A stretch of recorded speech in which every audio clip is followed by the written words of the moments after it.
Hello, today we're down here at the Bexar County Courthouse, and as you can see, I'm in the truck because it's pretty nasty outside. But what's going on today is it's the sentencing for Melissa Peoples, and the Kayruz family is going to give their victim impact statements as well. I just wanted to come down and kind of show support to, Sandra Vasquez Kayruz and Anthony, and just, kind of be here for support for them. And this day's been a long time coming. And just to clarify, there was no sentencing that was ever going to be perfect, right? Our justice system is not perfect. We know that. And to take somebody that was so amazing, right? A surgeon, a father, a extremely gifted cyclist, and, a valued member of society and this community, it was never going to be the perfect sentence. And especially for the family, right? That's their father and their husband and son, and it's terrible. And I've seen comments that people were saying, "Oh, it shouldn't matter if he was a surgeon," but it really should, right? It really should matter to some degree. That guy impacted and saved thousands of lives, right? He's not, just some Joe Schmo on the street. So anyway, that's what's going on down here today. We already know the details of the sentencing. I'm not a court guy. I'm not a legal expert by any means. I feel like I'm becoming somewhat of one, but I don't know if today is the day she'll actually start her sentencing or not. That interview she gave a couple of weeks ago kind of gave off the vibe that she was almost looking forward to start her prison sentence, to kind of reset her life and things like that. And let's hope that it does. Let's hope that it does make her change for the better. Maybe that's what whole thing is all about. Who knows? We'll see you.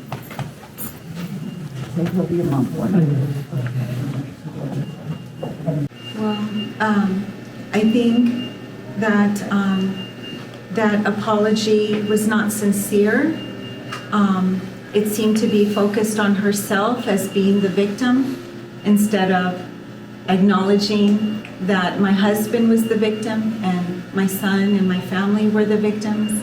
I think it was unfair that she brought up the domestic violence as a reason for being behind the wheel and drinking. There is no reason that anyone should get behind the wheel drunk.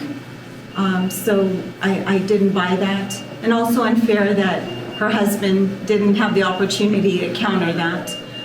Of course, this didn't go to trial, so a lot of what would have come out didn't come out. I try to include some of it in my impact statement. I personally doubt her sincerity when she apologized. Their actions speak far louder than their words. They were mostly concerned about recovering the murder weapon. This car should be crushed and disposed of instead of being put back on the road in any form. And initially, on face value, it looks like we got a great sentence, justice. It looks on face value that we did, but in reality, we didn't, because that deadly weapon charge was dropped. And because of that, she only has to serve a fourth of the sentence. So that's why this is not a fair sentence. This is not justice for us. So don't be fooled by that. It is clear what should happen. People who drink and drive should be punished. Driving is a privilege. It's not a right. They should no longer be able to get into a car without serving a full sentence, without going through a breathalyzer stop mechanism. It shouldn't take Congress 5 years for this to go into effect. It should take effect immediately. Ben was killed. The medical community was shaken. My husband was a general surgeon here for 30 years. Lots of primary care physicians referred their patients to him. The day he called, the day I found out that my husband was killed, I was devastated. I was in shock. What I wasn't thinking about were the patients the very next day, that Tuesday, that were on the surgery schedule. And all the doctors were scrambling to figure out who was going to operate on those patients. My husband had patients on his schedule for months that he would see and follow up who had cancer. The office staff that I kept for an additional 5 months was trying to figure out who would follow up these patients after my husband was killed. The whole community was shaken. My husband, the skills that he had in his hands, that comes from experience. Those are years of experience. He was a robotic surgeon. He taught other surgeons how to perform robotic surgery. He was an expert. This community should be enraged with Melissa Peoples, because if you need surgery and you need someone like my husband to operate, there's no one like that right now. They're in training. She took from us someone of great value. You could just take one thing from what your life has become right now and what's going to be moving forward. What would that message be? Something I'd like to reiterate that I mentioned in my victim impact statement is that families don't heal from experiences like this. After a few months pass, after a death, friends and families start to fade away and stop offering you support, but the pain and the hurt always remains with the family. You never get over it, you can just get better at enduring it. And it's important to remember that even 5-10 years after this event, the three of us and everyone my dad touched will still be suffering, even if you can't see it outwardly, we're suffering on the inside, and that doesn't change.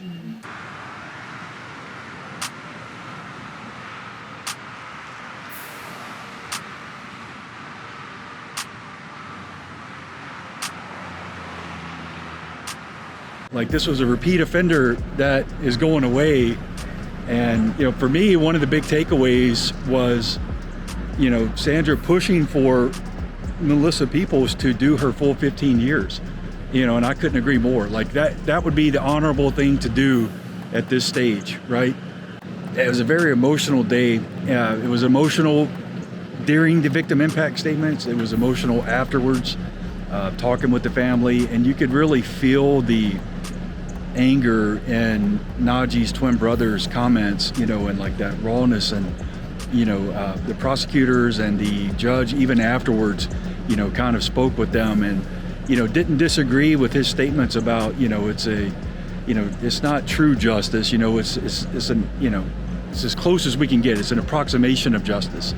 And he's right, he's absolutely right. We try and they try, and that's at the heart of like, what is justice? And I think it's you could get a sense of the mind of Naji Kayruz and the brains and the philosophy of that family from just hearing his twin brother speak.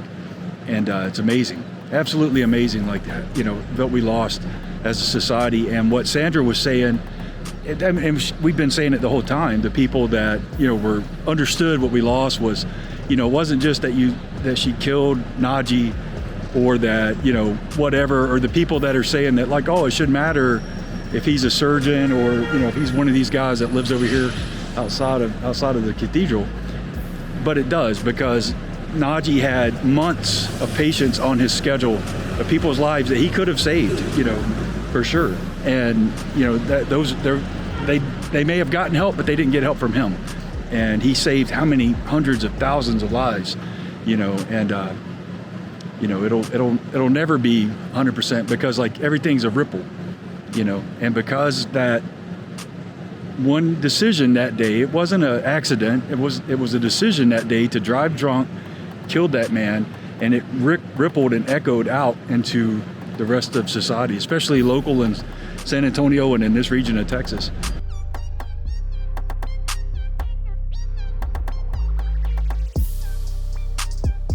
So if there's something that you want to do about this situation and about these types of situations, you can. We can write letters to the parole board to make sure that Melissa Peoples stays in prison for her full sentence. And what we're going to do is write those letters and send them to Sandra or Anthony so that they can keep those letters every time she comes up for parole and submit them to the parole board. And what will happen is that parole board will review those letters. And what the prosecutor was saying is that in other cases similar to this one that he has prosecuted, he's never seen one of his prosecuted people, get parole first time up. So it's likely that she may spend more than that 3.5 years in there, but let's do our part to try to help, right? Let's do our part to try to help, because that should be the standard. You know, it should be the standard. But so we'll get the email and stuff situated, and we'll find out where to write those letters and where to send those letters. And then after that, you know, that'll be something that the cycling community can absolutely do to help keep this lady in jail. So, all right, guys, ride safe out there. You know, watch your six. Peace. And that we learn to live with injustice, we learn to live with pain, but we carry that for the rest of our lives. I mean, we are strong, but the pain is there. Every day, every birthday that we share, every celebration, every year, every time we see my mom, every time I talk with Anthony or with Sandy, it's there. It just doesn't go away. Right. Yes, from the outside it looks as if we're normal, but deep inside the hurt is there. It just doesn't go away. It never goes away. The tears, the outward tears are not there, but they're inside. I mean, I'm driving, I see a cyclist, my mind goes to what she did, what happened to my husband. Every single time I pass a cyclist, and then I stop and I pray. My phone, it reminds me every day at noon to pray for my husband, because that was the time he broke his fast. Every time I see a BMW, a white SUV BMW, it breaks my heart. I think about that car and what it did to my husband. We live with those things. It doesn't go away. Thank you.